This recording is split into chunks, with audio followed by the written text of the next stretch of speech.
Ireland, 1650. A land torn by rebellion, famine and fire. One town, ringed with desperation, stood in the path of the most feared general in the British Isles, Clonmel, the place where Oliver Cromwell met his match. They called it a victory, but beneath the banner of conquest, the earth drank deep from the wounds of Clonmel. And for Cromwell, it was a town to be taken, but for its people, it was hell. Oliver Cromwell had already earned a reputation in blood, a Puritan warrior forged in the English civil wars.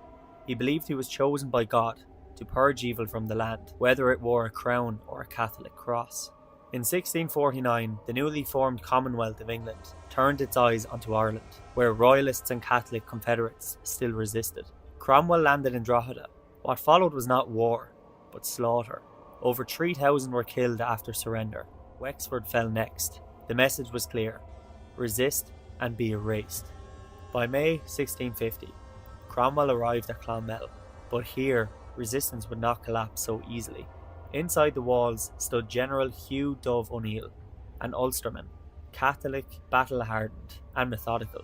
He'd fought across Europe in the Spanish service. Clonmel was outnumbered, outgunned and out of time, but O'Neill made the town of Clonmel a trap for the British soldiers to fall straight into. The siege began in early May.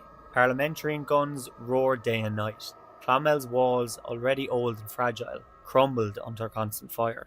Inside, the townspeople worked beside soldiers. Children filled barrels.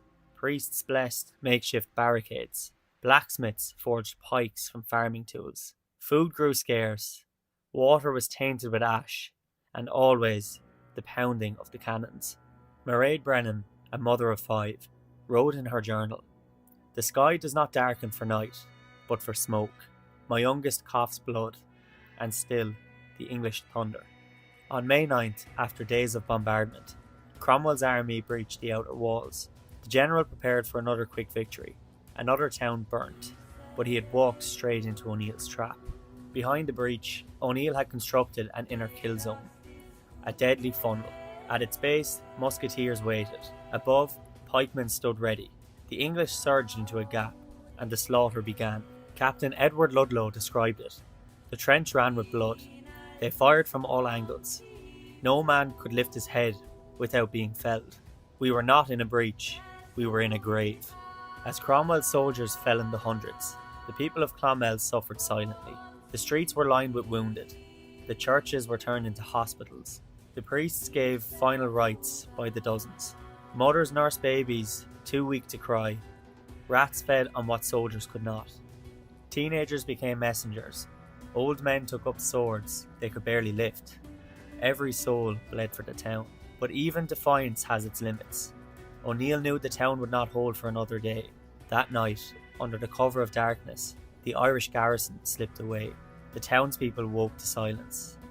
The silence of defeat. Cromwell entered Clonmel expecting conquest.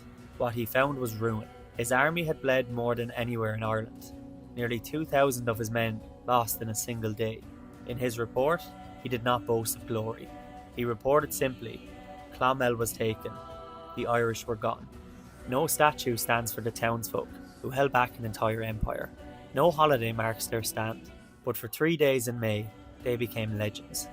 With muskets, with pitchforks, with fire. Clonmel did not survive untouched, but it did not fall without honour. And even Cromwell never forgot it.